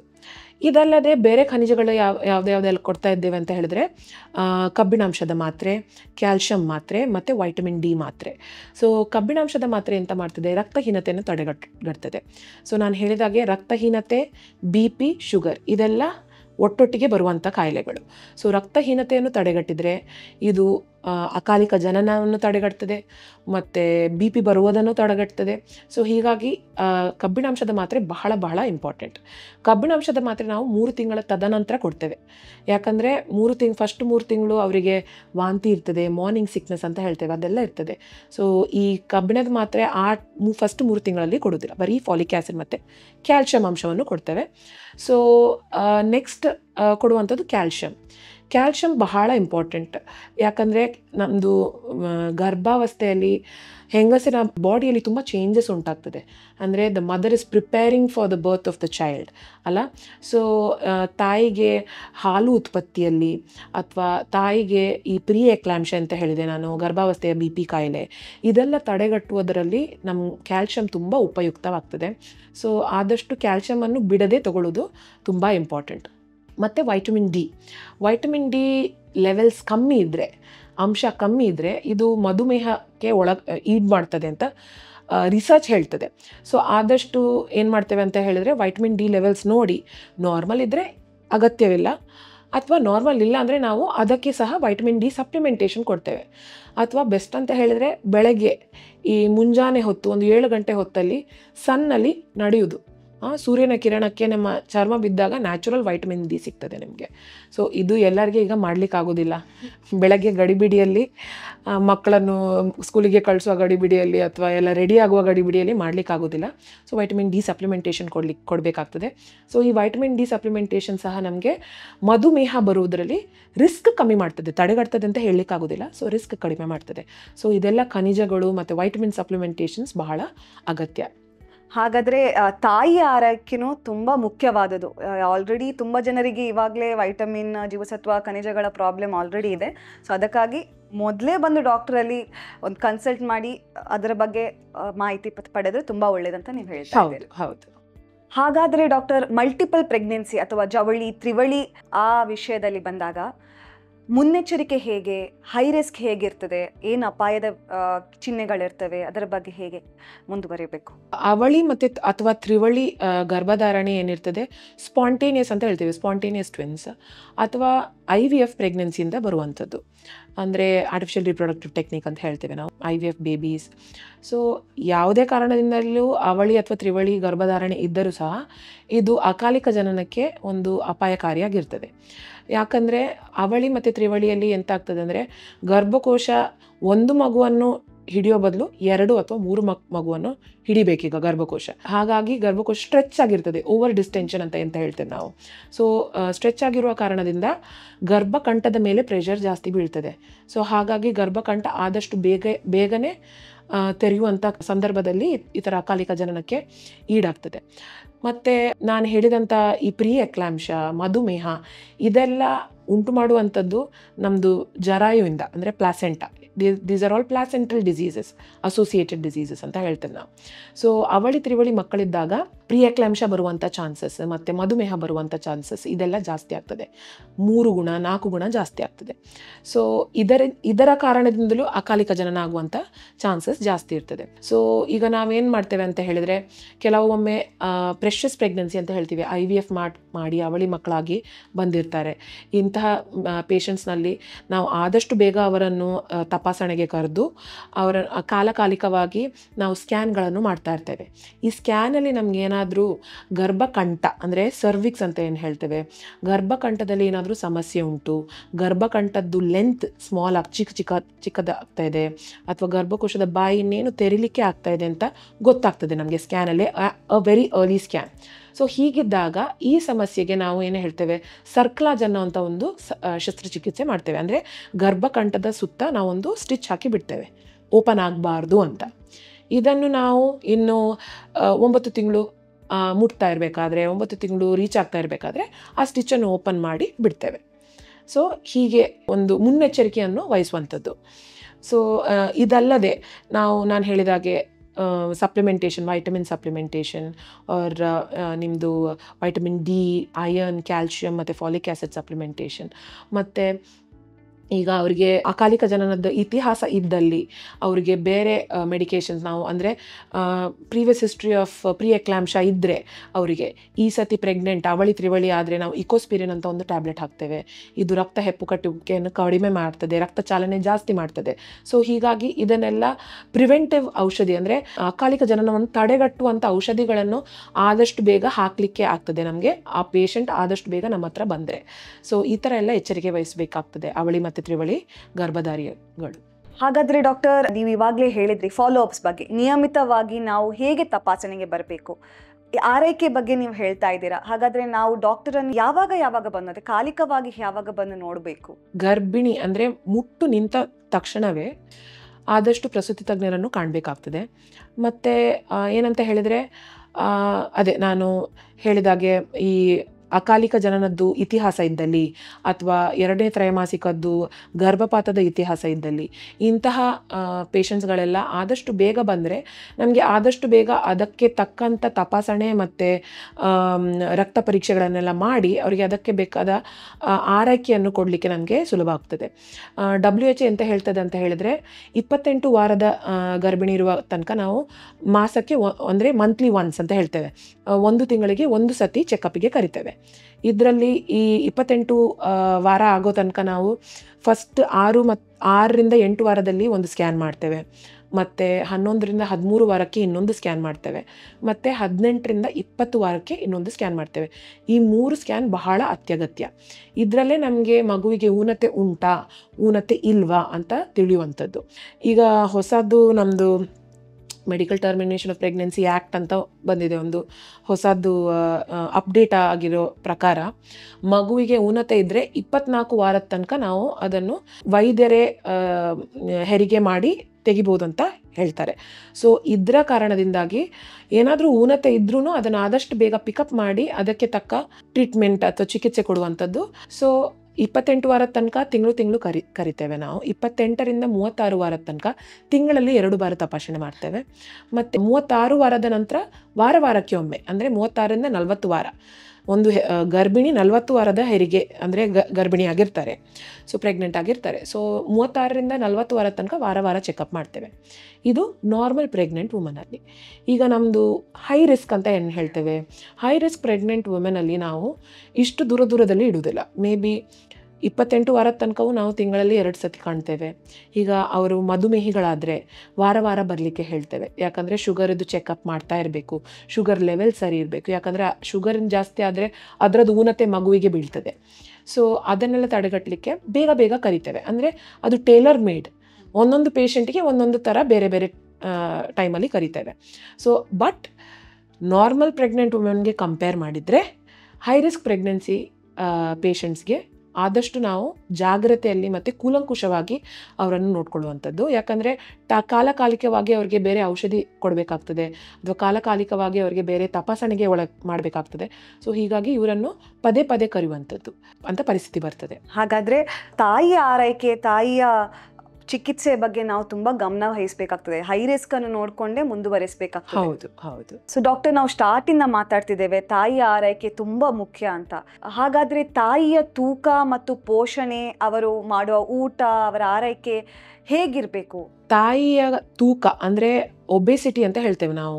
ಒಬೆಸಿಟಿ ಇದ್ರೂ ಸಹ, ಅಥವಾ ಅಂಡರ್ ವೇಟ್ ಅಂತ ಹೇಳ್ತೇವೆ, ಕಡಿಮೆ ತೂಕ ಇದ್ರು, ಜಾಸ್ತಿ ತೂಕ ಇದ್ರು, ಕಡಿಮೆ ತೂಕ ಇದ್ರು, ಎರಡು ಅಕಾಲಿಕ ಜನನಕ್ಕೆ ತುತ್ತು ಮಾಡ್ತದೆ. ಅಂದರೆ ಜಾಸ್ತಿ ತೂಕ ಇದ್ದಲ್ಲಿ ಅವರಿಗೆ ಮೆಡಿಕಲ್ ಪ್ರಾಬ್ಲಮ್ಸ್ ಅಂತ ಹೇಳ್ತೇವೆ, ಮಧುಮೇಹ ಮತ್ತು BP ಇದೆಲ್ಲ ಬರುವಂಥ ಚಾನ್ಸಸ್ ಜಾಸ್ತಿ ಇರ್ತದೆ.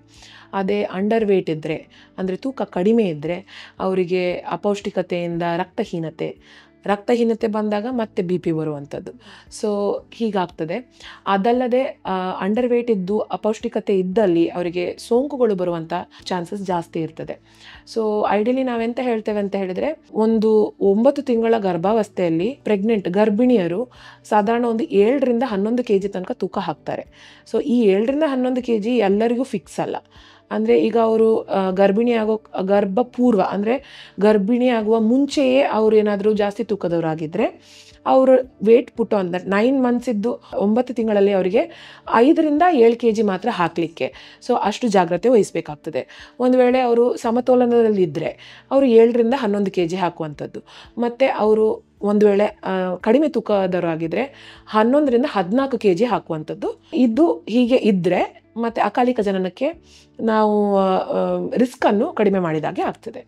ಸೊ ತೂಕ ಮತ್ತು ಪೌಷ್ಟಿಕಾಂಶ ಬಂದಾಗ ಆದಷ್ಟು ಪ್ರಸೂತಿ ತಜ್ಞರು ಬರೆದುಕೊಡುವಂತಹ ಖನಿಜಗಳು ಮತ್ತು ವೈಟಮಿನ್ ಸಪ್ಲಿಮೆಂಟೇಷನ್ ಇದನ್ನೆಲ್ಲ ಕಾಲಕಾಲಿಕವಾಗಿ ತಗೊಳ್ತಾ ಇರಬೇಕು.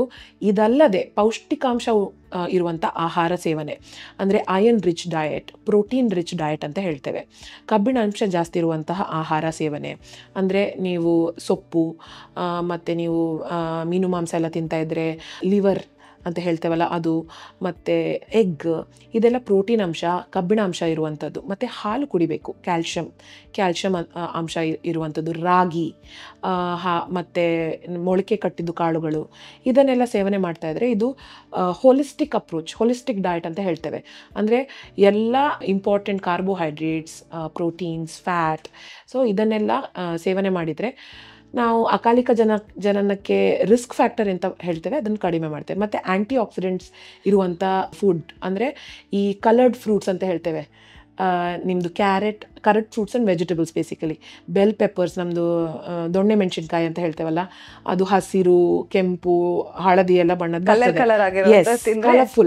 Colourful food is very rich in antioxidants. So antioxidants rich food ತಿಂದಾಗ ನಿಮಗೆ ಪ್ರಿಯಕ್ಲಾಂಶ ಅಂದರೆ ಗರ್ಭಾವಸ್ಥೆಯ BPಯ ಕಾಯಿಲೆ ಬರೋದು ಬಹಳ ಕಮ್ಮಿ ಆಗ್ತದೆ. ಅದಲ್ಲದೆ ಮಧುಮೇಹ ಬರುವುದು ಬಹಳ ಕಮ್ಮಿ ಆಗ್ತದೆ. ಮತ್ತು ನಿಮಗೆ ಮಧುಮೇಹ ಇದ್ದಲ್ಲಿ ಅಥವಾ ಗರ್ಭಾವಸ್ಥೆಯಲ್ಲಿ BP ಇದ್ದಲ್ಲಿ ಕ್ಯಾಲರಿ ಇಂಟೇಕ್ ಸ್ವಲ್ಪ ಕಡಿಮೆ ಮಾಡಬೇಕಾಗ್ತದೆ. ಡಯಾಬಿಟಿಕ್ ಡಯಟ್ ಅಂತ ಹೇಳ್ತೇವೆ ನಾವು. ಸೊ ಅದಕ್ಕೆ ಕ್ಯಾಲರಿ ಇಂಟೇಕ್ ಕಡಿಮೆ ಮಾಡ್ತೇವೆ ಮತ್ತು ಕಾಂಪ್ಲೆಕ್ಸ್ ಕಾರ್ಬೋಹೈಡ್ರೇಟ್ಸ್ ಅಂತ ಹೇಳ್ತೇವೆ.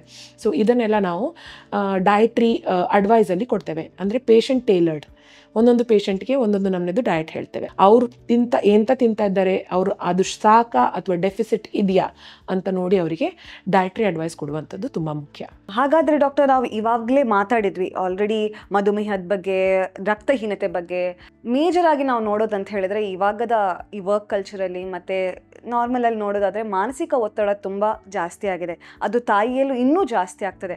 ಹಾಗಾದರೆ ಇದ್ರ ಬಗ್ಗೆ ನೀವು ಏನು ಅಡ್ವೈಸ್ ಮಾಡ್ತೀರಾ, ಅಥವಾ ಏನು ಚಿಕಿತ್ಸೆ ಇದೆ, ಅಥವಾ ಮಾನಸಿಕ ಒತ್ತಡ ಬಗ್ಗೆ ಹೇಗೆ ಕೌನ್ಸಿಲಿಂಗ್ ಮುಂದೆ ಹೋಗ್ತದೆ?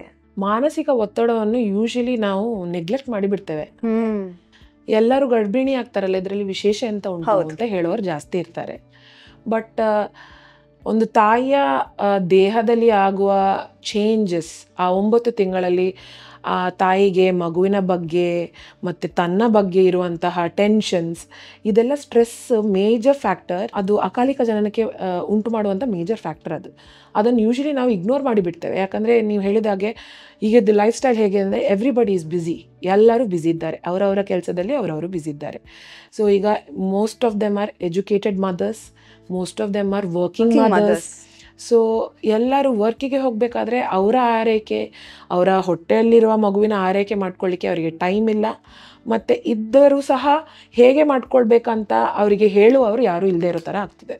ಎಸ್ಪೆಷಲಿ ಫಸ್ಟ್ ಪ್ರೆಗ್ನೆನ್ಸಿಯಲ್ಲಿ, ಫಸ್ಟ್ ಟೈಮ್ ಪ್ರೆಗ್ನೆಂಟ್ ಆದವರಲ್ಲಿ ಈ ಥರ ತೊಡಕುಗಳು, ಸಂಕಷ್ಟಗಳು ಆ್ಯಂಡ್ ಸ್ಟ್ರೆಸ್, ತುಂಬ ಒತ್ತಡ ತುಂಬ ಜಾಸ್ತಿ ಇರ್ತದೆ.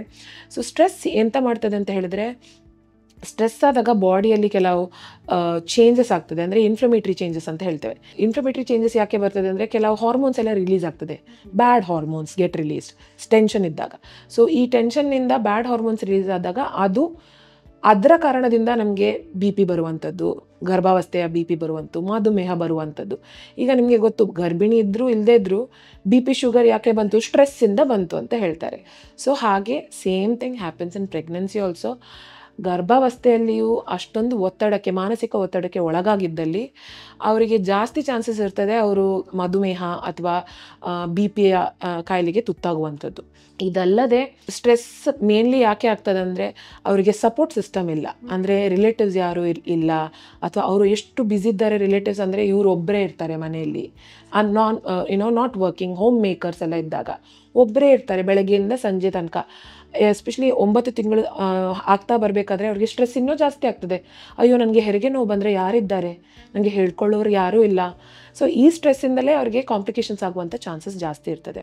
ಸೊ ಸ್ಟ್ರೆಸ್ಸನ್ನು ಬಹಳ ಅಂಡರ್ ಎಸ್ಟಿಮೇಟ್ ಮಾಡ್ತೇವೆ ನಾವು, ಅಷ್ಟೊಂದು ಕೂಲಂಕುಷವಾಗಿ ನೋಡಲಿಕ್ಕೆ ಹೋಗೋದಿಲ್ಲ. But stress is a very important thing that ನಾವು ಕನ್ಸಿಡರ್ ಮಾಡುವಂಥದ್ದು. ಹೇಗೆ ಇದನ್ನು ತಡೆಗಟ್ಟಬೇಕು ಅಂತ ಹೇಳಿದರೆ, ಎಜುಕೇಟ್ ಪೇಷಂಟ್ಸ್, ಮದರ್ದು ವೆಲ್ಬೀಯಿಂಗನ್ನು ನೋಡಬೇಕಂದ್ರೆ ಸುರಕ್ಷತೆಯನ್ನು ಕಾಪಾಡಬೇಕು. ಅಂದರೆ ತಂದೆ ತಾಯಿ, ಅಂದರೆ ಗಂಡ ಹೆಂಡತಿ, ಒಂದು ಹೆಂಡತಿ ಗರ್ಭಿಣಿ ಆದಮೇಲೆ ಗಂಡ ಹೆಂಡತಿ ಇಬ್ಬರೂ ಸಹ ಪ್ರಸೂತಿ ತಜ್ಞರ ಹತ್ರ ಬಂದಾಗ ಫಸ್ಟ್ ಪ್ರೆಗ್ನೆನ್ಸಿಲಿ ಎಸ್ಪೆಷಲಿ ಪ್ರಸೂತಿ ತಜ್ಞರು ಹೇಳ್ತಾರೆ, ಇದು ಮಾಡಿ, ಇದು ಮಾಡಬೇಡಿ. ಹಾಗೆ ಅದು ಹೇಳಿದರೆ ಅಟ್ಲೀಸ್ಟ್ ಅವಳಿಗೆ ಗೊತ್ತಾಗ್ತದೆ, ಹೀಗೆ ಮಾಡಿದರೆ ಒಳ್ಳೆಯದು, ಹೀಗೆ ಮಾಡಿದರೆ ಕೆಟ್ಟದಂತ ಹೇಳಿ. So educating the patient and the relative ಬಹಳ ಬಹಳ ಇಂಪಾರ್ಟೆಂಟ್. ಮತ್ತು ಈಗ ಕೆಲವರಲ್ಲಿ ಮಾನಸಿಕ ತೊಂದರೆ ಇರ್ತದೆ ಮೊದಲೇ, ಗರ್ಭಿಣಿ ಆಗೋಕ್ಕಿಂತ ಮುಂಚೆ. ಸೊ ಈ ಥರ ಪೇಷಂಟ್ಸಲ್ಲಿ ಹೇಗೆ ಹ್ಯಾಂಡಲ್ ಮಾಡಬೇಕು ಪ್ರೆಗ್ನೆಂಟ್ ವುಮನ್, ಮತ್ತು ಕೆಲವು ಔಷಧಿಗಳನ್ನು ತೊಗೊಳ್ಬೇಕಾಗ್ತದೆ, ಕೆಲವು ಔಷಧಿಗಳನ್ನ ನಿಲ್ಲಿಸಬೇಕಾಗ್ತದೆ. ಸೊ ಏನು ಆಲ್ಟರ್ನೇಟಿವ್ ಇದಕ್ಕೆ? ಸೊ ಇದನ್ನೆಲ್ಲ ಕರೆಕ್ಟಾಗಿ ಪ್ಲ್ಯಾನ್ ಮಾಡಿದರೆ ಅವರಿಗೆ ಪ್ರೆಗ್ನೆನ್ಸಿ ಕಾಂಪ್ಲಿಕೇಶನ್ ಆಗುವಂಥದ್ದು ನಾವು ಕಡಿಮೆ ಮಾಡ್ಬೋದು. ಆಗೋದೇ ಇಲ್ಲ ಅಂತ ಹೇಳಲಿಕ್ಕೆ ಆಗೋದಿಲ್ಲ, but risk can be reduced. So ಈ ಥರ ಮಾನಸಿಕ ತೊಂದರೆ ಇದ್ದ ಹೆಂಗಸರಲ್ಲಿ ಆದಷ್ಟು ಜಾಗ್ರತೆ ವಹಿಸಬೇಕಾದದ್ದು. ಯಾಕಂದರೆ pregnancy it self is a very hormonal condition. ನಿಮ್ಮ ಬಾಡಿಯಲ್ಲಿ ನಿಮ್ಮ ನಾರ್ಮಲ್ ಹಾರ್ಮೋನ್ಸ್ಗಿಂತ ಜಾಸ್ತಿ 3 times 4 times more hormones. It will make you very emotional. So ಈ ಇಮೋಷನ್ಸ್ ಎಲ್ಲ ಅನ್ಕಂಟ್ರೋಲಬಲ್ ಇದ್ದಾಗ there are more chances that ಈ ಮಾನಸಿಕ ತೊಂದರೆ ಇರುವಂಥ ಇತಿಹಾಸ ಇದ್ದ ಹೆಂಗಸರು ಗರ್ಭಿಣಿ ಆದಾಗ ಇವರಿಗೆ ಜಾಸ್ತಿ ರಿಸ್ಕ್ ಇರ್ತದೆ ಅಕಾಲಿಕ ಜನನದ್ದು. ಮತ್ತು ಅದಲ್ಲದೆ ಪೌಷ್ಟಿಕಾಂಶದ ಆಹಾರ ಸೇವನೆ, ಮತ್ತು ಕರೆಕ್ಟಾಗಿ ಪ್ರಸೂತಿ ತಜ್ಞರಲ್ಲಿ ತಪಾಸಣೆಗೆ ಒಳಗಾಗೋದು, ಮತ್ತು ಗುಡ್ ಸಪೋರ್ಟಿವ್ ರಿಲೇಟಿವ್ಸ್ ಇದ್ದಲ್ಲಿ ಈ ಸ್ಟ್ರೆಸ್ಸನ್ನು ಕಡಿಮೆ ಮಾಡಲಿಕ್ಕೆ ಹೆಲ್ಪ್ ಆಗ್ತದೆ. ಯಾಕಂದ್ರೆ ನಾವು ಹೋಗುವಾಗ ಇದರಲ್ಲಿ ಗರ್ಭಾವಸ್ಥೆಯಲ್ಲಿ ನೋಡೋದು ಖಾಲಿ ಫಿಸಿಕಲ್ ಸಪೋರ್ಟ್, ಇಮೋಷನಲ್ ಸಪೋರ್ಟ್ ತುಂಬಾ ಉಪಯೋಗ ಆಗ್ತದೆ ಅಂತ ನೀವು ಹೇಳ್ತಾ ಇದ್ದೀರಾ. ಅದಲ್ಲದೆ ತುಂಬಾ ಸಲ ಕಂಪೇರ್ ಮಾಡ್ತಾರೆ, ನಾವು ಹೀಗಿದ್ವಿ ಅವರು ಹೀಗಿದ್ದಾರೆ, ಸೊ ಇಂಡಿವಿಜುವಲೈಸ್ಡ್ ಆಗಿ ನೋಡಬೇಕು ಅಂತ ನೀವು ಹೇಳ್ತಾ. ಎಸ್. ಹಾಗಾದರೆ ಡಾಕ್ಟರ್, ನಾವು ಆಲ್ರೆಡಿ ನೋಡಿದ್ವಿ ಹೈ ರಿಸ್ಕ್ ಪ್ರೆಗ್ನೆನ್ಸಿ ಅಂತ ಹೇಳ್ತೀವಿ, ಅಥವಾ ಪ್ರೀ ಟರ್ಮ್ ಲೇಬರಲ್ಲಿ ಆಗಬೇಕಂತ ಹೇಳಿದ್ರೆ ಯಾವುದೆಲ್ಲ ಚಿಕಿತ್ಸೆ ಇದೆ, ಅದನ್ನು ತಡೆಗಟ್ಟಬಹುದಾದದ್ದು ಅಥವಾ ಮುಂದೆ ಹೋಗಬೇಕಾಗಿರೋ ಆ ಚಿಕಿತ್ಸೆಗಳೇನು ಅಂತ ನೀವು ಹೇಳ್ಬೋದಾ? ಅಕಾಲಿಕ ಜನನದ ಇತಿಹಾಸ ಇದ್ದಲ್ಲಿ ಅಥವಾ ತ್ರೈಮಾಸಿಕ ಗರ್ಭಪಾತದ ಇತಿಹಾಸ ಇದ್ದಾಗ ಆದಷ್ಟು ಬೇಗ ಪ್ರಸೂತಿ ತಜ್ಞರನ್ನು ಕಾಣಬೇಕಾದ್ದು. ಈಗ ಇವನ್ ನಿಮಗೆ ಪ್ರೀ ಎಕ್ಲಾಂಶದ ಇತಿಹಾಸ ಇದೆ, ಪೂರ್ವದ ಗರ್ಭಾವಸ್ಥೆಯಲ್ಲಿ ನಿಮಗೆ ಪ್ರೀ ಎಕ್ಲಾಂಶ ಬಂದಿದೆ ಅಥವಾ ಮಧುಮೇಹ ಬಂದಾಗ ನಾವೇನು ಮಾಡ್ತೇವೆ ಅಂತ ಹೇಳಿದ್ರೆ ಆ ಕಂಡೀಷನ್ಸ್ಗೆ ಏನೇನು ಪರೀಕ್ಷೆ ಬೇಕು, ತಪಾಸಣೆಗಳು ಬೇಕು, ಅದನ್ನು ಮಾಡ್ತೇವೆ. ಸೊ ಈ ಪ್ರೀ ಎಕ್ಲಾಂಶದ ಇತಿಹಾಸ ಇದ್ದಲ್ಲಿ ಈ ಪೇಷಂಟ್ಸ್ಗೆ ನಾವು ಆದಷ್ಟು ಬೇಗ ಇಕೋಸ್ಪಿರಿನ್ ಅನ್ನೋ ಒಂದು ಮಾತ್ರೆ ಹಾಕ್ತೇವೆ. ಅಂದರೆ ಫಸ್ಟ್ ಸ್ಕ್ಯಾನ್ ನಾನು ಹೇಳಿದೆಲ್ಲ 6 ರಿಂದ 8 ವಾರಕ್ಕೆ ಒಂದು ಸ್ಕ್ಯಾನ್ ಮಾಡ್ತೇವೆ. ಅದರಲ್ಲಿ ಭ್ರೂಣ ಪತ್ತೆಯಾಗಿ ಭ್ರೂಣದ್ದು ಎದೆ ಬಡಿತ ಇದೆ ಅಂತ ಅಂದಾಗ ನಾವು ಈ ಇಕೋಸ್ಪಿರಿನ್ ಮಾತ್ರೆಯನ್ನು ಸ್ಟಾರ್ಟ್ ಮಾಡ್ತೇವೆ. ಇದು ಪ್ರೀ ಎಕ್ಲಾಂಶ ಬರುವುದನ್ನು ತಡೆಗಟ್ಟಲಿಕ್ಕೆ ಹೆಲ್ಪ್ ಮಾಡ್ತದೆ. ಪ್ರೀ ಎಕ್ಲಾಂಶ ಬರುವುದೇ ಇಲ್ಲ ಅಂತಲ್ಲ, ಬಟ್ ರಿಸ್ಕ್ ಕಡಿಮೆ ಮಾಡ್ತದೆ ಮತ್ತು ಪ್ರೀ ಎಕ್ಲಾಂಶದಿಂದ ಆಗುವ ಕಾಂಪ್ಲಿಕೇಶನ್ಸನ್ನು ಕಡಿಮೆ ಮಾಡ್ತದೆ ಈ ಇಕೋಸ್ಪಿರಿನ್ ಮಾತ್ರೆ. ಸೊ ಇದನ್ನು ಸ್ಟಾರ್ಟ್ ಮಾಡ್ಬೋದು. ಮತ್ತು ಮಧುಮೇಹಿಗಳು ಮೊದಲಿನ ಗರ್ಭಾವಸ್ಥೆಯಲ್ಲಿ ಅವ್ರಿಗೆ ಮಧುಮೇಹ ಬಂದಿದೆ ಅಥವಾ ಅವ್ರಿಗೆ ಮುಂಚೆಯಿಂದಲೇ ಮಧುಮೇಹ ಇದ್ದಲ್ಲಿ ನಾವು ಅವ್ರು ಬೇಗ ನಮ್ಮ ಹತ್ರ ಬಂದಾಗ ಶುಗರಿನ ಪರೀಕ್ಷೆ ಮಾಡಿ ಶುಗರ್ ಲೆವೆಲ್ಸ್ ನೋಡಿ ನಾರ್ಮಲ್ ಇದ್ದರೆ ಮತ್ತು ನಾನು ಹೇಳಿದಾಗೆ ಪದೇ ಪದೇ ಕರಿತಾ ಇರ್ತೇವೆ ಶುಗರಿದ್ದು ಪೇಷಂಟ್ಸ್ನ ಪದೇ ಪದೇ ಕರೆದು ಟೆಸ್ಟ್ ಮಾಡ್ತಾ ಇರ್ತೇವೆ. ಅಥವಾ ಅಬ್ನಾರ್ಮಲ್ ಇದ್ದಲ್ಲಿ ಅದಕ್ಕೆ ತಕ್ಕ ಚಿಕಿತ್ಸೆಯನ್ನು ಬೇಗನೆ ಸ್ಟಾರ್ಟ್ ಮಾಡಿದರೆ ಅದರ ಔಟ್ಕಮ್ ಬೆಟರ್ ಇರ್ತದೆ. ನೆಕ್ಸ್ಟ್, ಈಗ ನಾನು ಹೇಳಿದಾಗೆ 2ನೇ ತ್ರೈಮಾಸಿಕದಲ್ಲಿ ಗರ್ಭಪಾತ ಗಡಿ ಆಗ್ತಾಯಿದೆ ಇವರಿಗೆ. ಹಾಗಿದ್ದಾಗ ನಾವು ಸರ್ಕ್ಲಾಜ್ ಆಪ್ರೇಷನ್ ಅಂತ ಹೇಳ್ತೇವೆ. ಸರ್ಕ್ಲಾಜ್ ಚಿಕಿತ್ಸೆಯಲ್ಲಿ ಏನಂದರೆ, ಈಗ ನಿಮಗೆ ನಂದೊಂದು ಪೇಷಂಟ್ ಇದ್ದರು, ಅವರಿಗೆ ಫಸ್ಟಿದ್ದು 4 ಅಬಾರ್ಷನ್ಸ್ ಆಗಿದೆ. ಆ 4 ಅಬಾರ್ಷನ್ಸ್ 2ನೇ ತ್ರೈಮಾಸಿಕ, ಸೆಕೆಂಡ್ ಟ್ರೈಮಿಸ್ಟರ್ ಅಬಾರ್ಷನ್ಸ್. ಸೊ ಈ ಸತಿ ಅವರು ನನ್ನ ಹತ್ರ ಬರಬೇಕಾದ್ರೆ 5ನೇ ಸತಿ ಪ್ರೆಗ್ನೆಂಟ್. ಈ ಸತಿ ಬರಬೇಕಾದ್ರೆ ನಾನು ಹೇಳಿದ್ದಂತ ಹೇಳಿದರೆ ಲಾಸ್ಟ್ 4 ಟೈಮ್ಸ್ ಅವರು ಗರ್ಭಪಾತ ಆದಾಗ ಅರೌಂಡ್ 18ರಿಂದ 20 ವಾರದಲ್ಲಿ ಅವರಿಗೆ ಗರ್ಭಪಾತ ಆದದ್ದು. ಸೊ ಈ ಸತಿ ನಾನು ಎಂತ ಮಾಡ್ತೇನೆ, ಪ್ಲ್ಯಾನ್ ಮಾಡಿ ಹೇಳ್ತೇನೆ ಅವರಿಗೆ 14 ವಾರಕ್ಕೆ ನೀವು ಆ ಸರ್ಕ್ಲಾಜ್ ಆಪ್ರೇಷನ್ ಚಿಕಿತ್ಸೆಗೆ ಒಳಗಾಗಬೇಕು, ಇಲ್ಲದ್ರೆ ಈ ಬಾರಿಯೂ ಹಾಗೆ ಆಗುವಂಥ ಗರ್ಭಪಾತವಾಗುವಂಥ ಚಾನ್ಸಸ್ ಜಾಸ್ತಿ ಇರ್ತದೆ ಅಂತ ಹೇಳಿ. ಮತ್ತು ಹಿಂದಿನ ಟೈಮಲ್ಲಿ ಅಕಾಲಿಕ ಜನನದ ಇತಿಹಾಸ ಇದ್ದಲ್ಲಿ ಈ ಥರ ಪೇಷಂಟ್ಸಲ್ಲಿ ನಾವು ಜಾಗ್ರತೆ ವಹಿಸಬೇಕಾದದ್ದು ಅಂದರೆ ಪ್ರೊಜೆಸ್ಟ್ರಾನ್ ಸಪ್ಲಿಮೆಂಟೇಷನ್ ಅಂತ ಹೇಳ್ತೇವೆ. ಇದೊಂದು ಹಾರ್ಮೋನ್ ಇಂಜೆಕ್ಷನ್ ಅಥವಾ ಹಾರ್ಮೋನ್ ಟ್ಯಾಬ್ಲೆಟ್ ಬರ್ತದೆ. ಸೊ ಇದನ್ನು ಕೊಡ್ಬೋದು. ಅಥವಾ ಅವರು ಈ ಸತಿಯೇ ಅವರಿಗೆ ಥ್ರೆಟನ್ಡ್ ಪ್ರೀಟರ್ಮ್ ಲೇಬರ್ ಅಂತ ಹೇಳ್ತೇವೆ. ಅಂದರೆ ಅಕಾಲಿಕನ ಪ್ರಸವ ಆಗಿದೆ ಬಟ್ ಇನ್ನೂ ಜನನ ಆಗಲಿಲ್ಲ. ಥ್ರೆಟನ್ಡ್ ಪ್ರೀಟರ್ಮ್ ಅಂತ ಹೇಳಬೇಕಾದ್ರೆ ಪ್ರಸವದ ನೋವು ಬೇಗನೆ ಬಂದಿದೆ. ಹೀಗೆಲ್ಲ ಇರಬೇಕಾದ್ರೆ ನಾವು ಪ್ರೊಜೆಸ್ಟ್ರಾನ್ ಇಂಜೆಕ್ಷನ್ಸ್ ಅಥವಾ ಟ್ಯಾಬ್ಲೆಟ್ ಸ್ಟಾರ್ಟ್ ಮಾಡ್ಬೋದು. ಮತ್ತು ನಾನು ಹೇಳಿದಾಗೆ ಶ್ವಾಸಕೋಶ ಬೆಳವಣಿಗೆಗೆ ಒಂದು ಸ್ಟೀರಾಯ್ಡ್ ಇಂಜೆಕ್ಷನ್ ಕೊಡ್ತೇವೆ ನಾವು, ಕಾರ್ಟಿಕೋಸ್ಟೀರಾಯ್ಡ್ ಇಂಜೆಕ್ಷನ್. ಸೊ ಇದು ಕೊಟ್ಟಾಗ ಮಗುವಿದ್ದು ಜನನ ಪ್ರಿಮೆಚೂರ್ ಆಗಿ ಆದರೂ ಸಹ ಅದಕ್ಕೆ ಸ್ವಲ್ಪ ಹೆಲ್ಪ್ಫುಲ್ ಆಗ್ತದೆ, ಶ್ವಾಸಕೋಶದ ಡೆವಲಪ್ಮೆಂಟಿಗೆ ಹೆಲ್ಪ್ಫುಲ್ ಆಗ್ತದೆ. ಸೊ ಇದಲ್ಲದೆ ನಾವು ಬೇರೆ ಎಂತಂತ ಹೇಳಿದರೆ ಮೆಗ್ನೀಷಿಯಮ್ ಸಲ್ಫೇಟ್ ಅಂತ ಒಂದು ಮೆಡಿಕೇಷನನ್ನು ಯೂಸ್ ಮಾಡ್ತೇವೆ. ಇದು ನ್ಯೂರೋಪ್ರೊಟೆಕ್ಟಿವ್ ಅಂತ ಹೇಳ್ತೇವೆ. ಮಗುವಿನ ಮೆದುಳಿನ ಡೆವಲಪ್ಮೆಂಟಿಗೆ ಸಹ ಹೆಲ್ಪ್ ಮಾಡ್ತದೆ.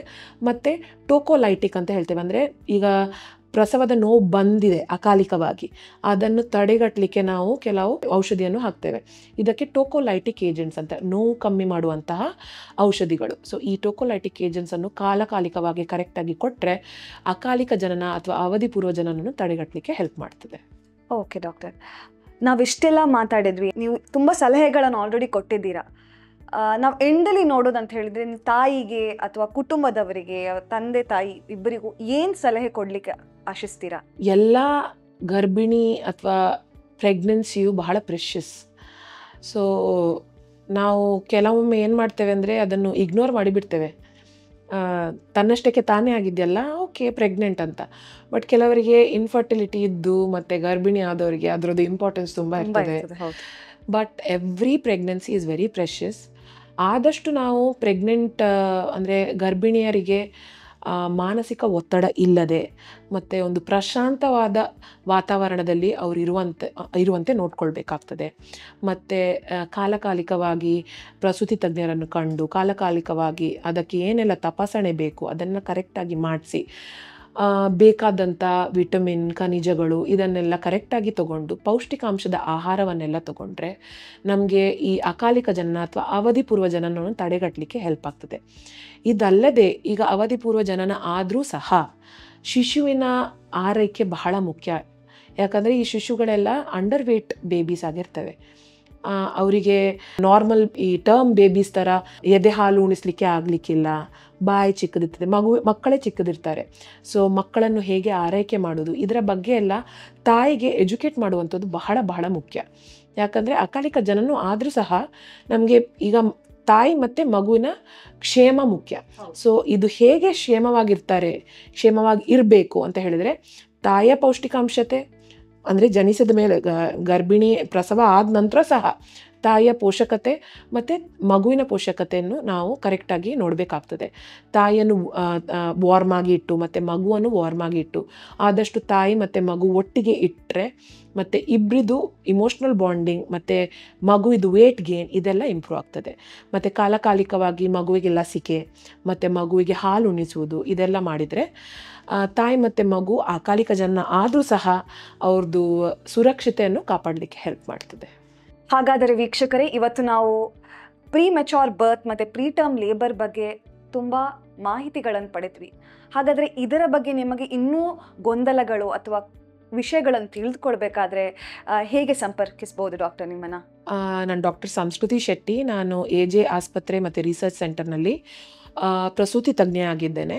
ನನ್ನ ಕಾಂಟ್ಯಾಕ್ಟ್ ಮಾಡಬೇಕಿದ್ರೆ ಇಲ್ಲಿ ಡಿಸ್ಪ್ಲೇ ಆಗುವಂಥ ನಂಬರಿಗೆ ಫೋನ್ ಮಾಡಿದರೆ ಅಪಾಯಿಂಟ್ಮೆಂಟ್ ತೆಗೆದು ಬರ್ಬೋದು. ನಾನು ಸೋಮವಾರದಿಂದ ಶನಿವಾರವರೆಗೆ 9 ರಿಂದ 5 ಗಂಟೆಗೆ ಅಪಾಯಿಂಟ್ಮೆಂಟ್ಸಿಗೆ ಅವೈಲೇಬಲ್ ಇದ್ದೇನೆ, ಮತ್ತು ಎಮರ್ಜೆನ್ಸೀಸ್ ಅಟ್ ಎನಿ ಟೈಮ್. ತುಂಬ ಧನ್ಯವಾದಗಳು ಡಾಕ್ಟರ್. ನೀವು ತುಂಬ ಸಲೀಸಾಗಿ ಹಾಗೂ ವಿಸ್ತಾರವಾಗಿ ಮಗುವಿನ ಆರೈಕೆ ಅಂತೆ ಮುಖ್ಯವಾಗಿ ತಾಯಿಯ ಆರೈಕೆ ಬಗ್ಗೆ ನಮಗೆ ಹೇಳಿಕೊಟ್ರಿ. ಅಂತೆ ಮುನ್ನೆಚ್ಚರಿಕೆ ವಹಿಸಬೇಕಾಗಿರುವುದು ಮತ್ತು ಹೇಗೆ ಡಾಕ್ಟ್ರನ್ನ ಮೀಟ್ ಆಗಬೇಕು, ಅದರ ನಿಯಮಿತವಾಗಿ ಹೇಗೆ ಮೀಟ್ ಆಗಬೇಕು ಅದೆಲ್ಲ ಬಗ್ಗೆ ನಮಗೆ ಹೇಳಿದ್ದೀರಾ. ತುಂಬ ಧನ್ಯವಾದಗಳು. ಧನ್ಯವಾದಗಳು.